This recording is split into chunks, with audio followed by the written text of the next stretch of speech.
เลย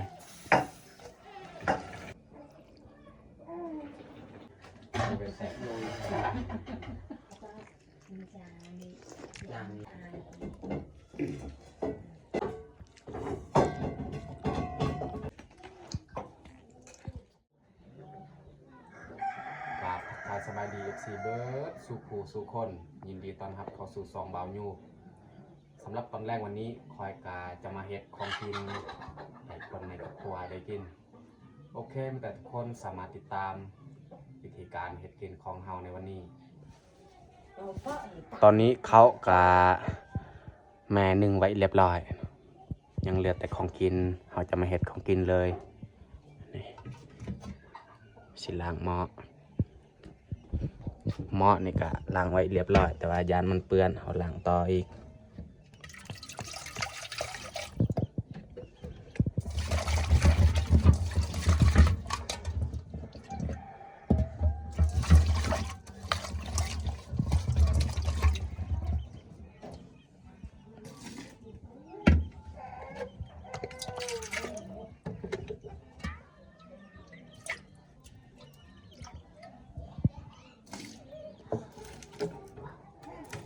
เราจะมาซุ่มไฟ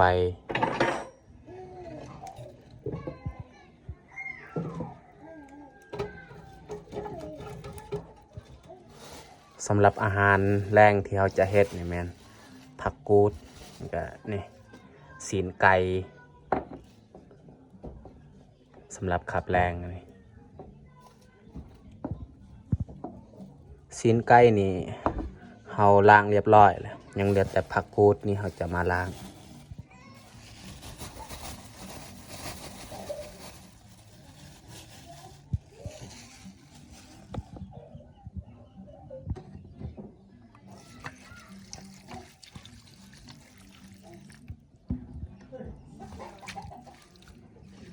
ผักกูดนี่เราแบ่งไว้ครึ่งนึงอีกเราปักเราสิเฮ็ดเบิดก็มันหลายโพด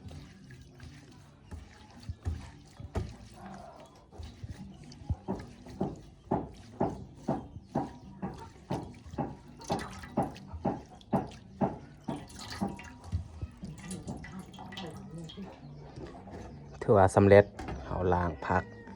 นี่มันจะเอาสีคั่วซีนไก่นี่ก่อน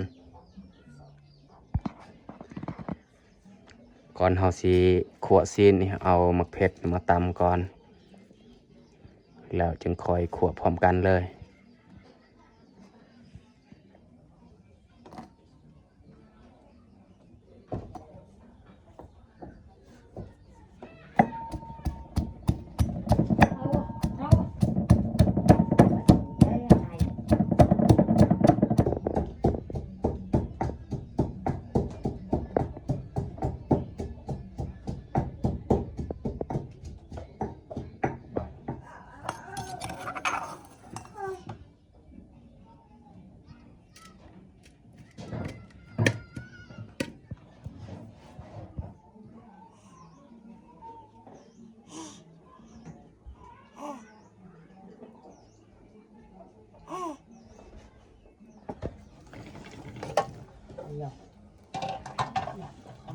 เขาจะใส่ซีนของเราเลย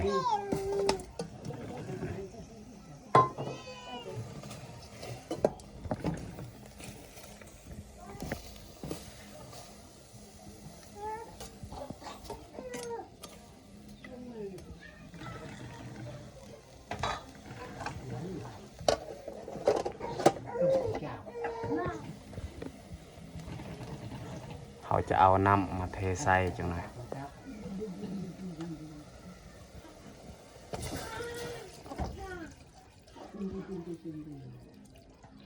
ใส่น้ำลายๆมันจึงขัดเวลาเขาสด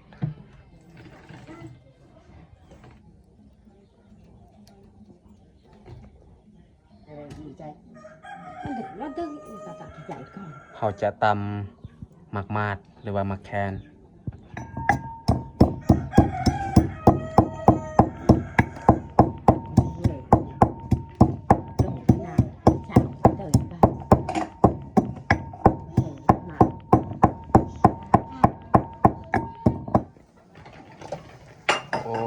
น้ ำขดแล้วเราจะใส่หมักมาดเพื่อให้มันหอม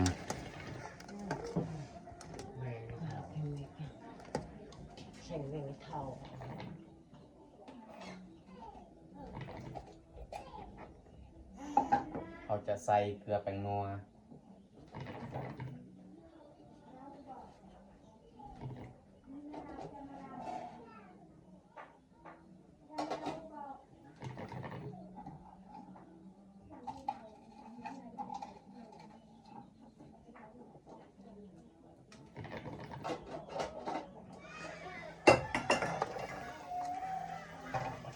ตอนนี้เกลือแป้งนัวเราก็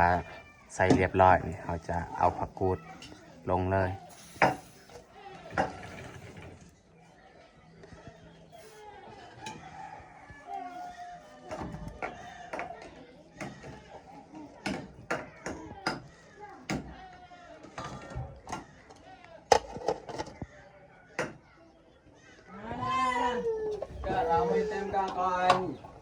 ของกินของเฮาก็สุกเรียบร้อย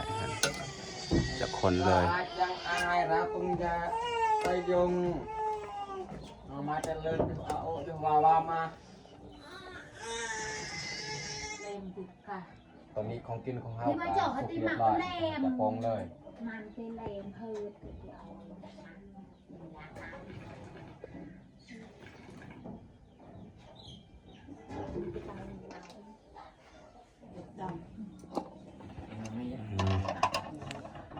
ไม่แต่เขาจะตักใส่ถ้วยเลย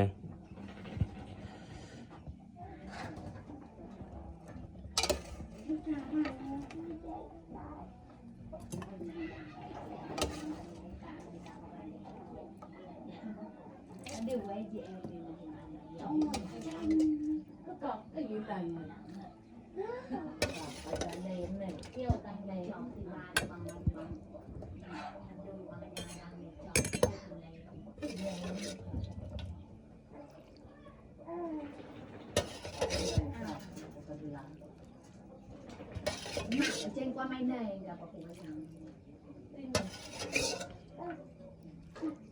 ำเลยไม่นานตึงปลาหมากเลยเลยเดี๋ยวใส่ตีบางกล่องเลยเดี๋ยวเอาจะมาขับกระดิ่งถือว่าเขาตักสำเร็จเรียบร้อยสำหรับอาหารแรงเขาใส่น้ำในลาย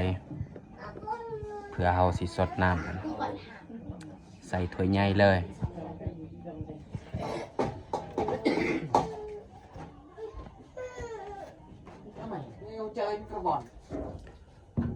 สำหรับอาหารแรงก็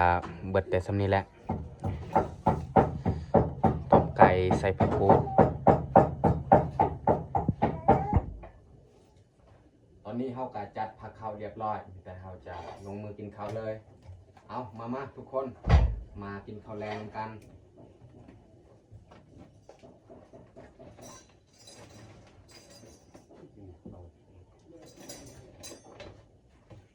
วันนี้อันยับกับโบอยู่บ้าน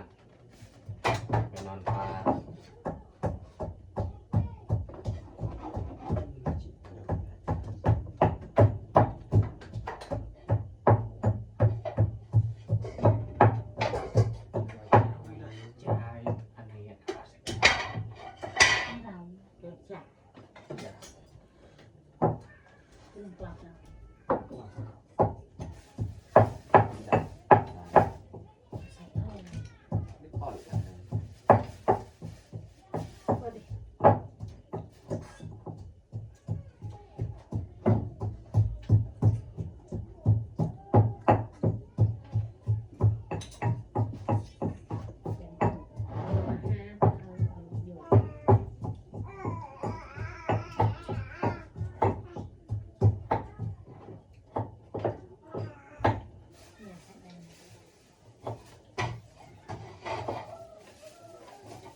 เป็นลังบ้านทำไมเราควรจ่ายเป็นการติดต่อจะมาติดต่อหมัก về trái cái chăng nó cứ lên này cái đuôi bên trái sạch về sạch luôn เอ้ยตัดเสร็จบริษัท về trái cái chăng ห้าคนเวลาก็ได้ เดือดเนี่ยเขาจะปรุงเลยนะพริกกระเทียมมะแขวนไข่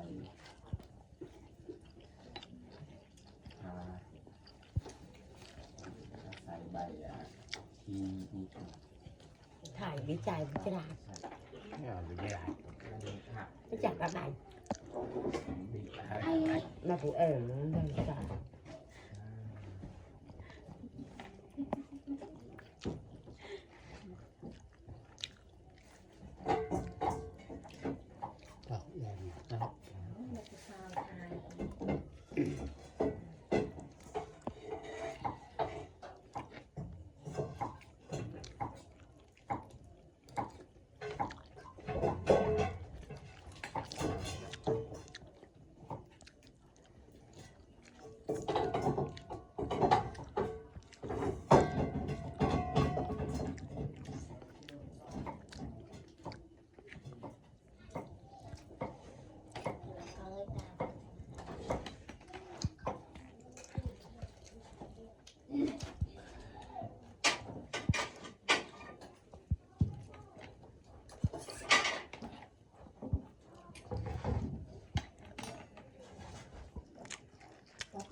อย่างนี้เขาจะปรับละนี่จะหักจาน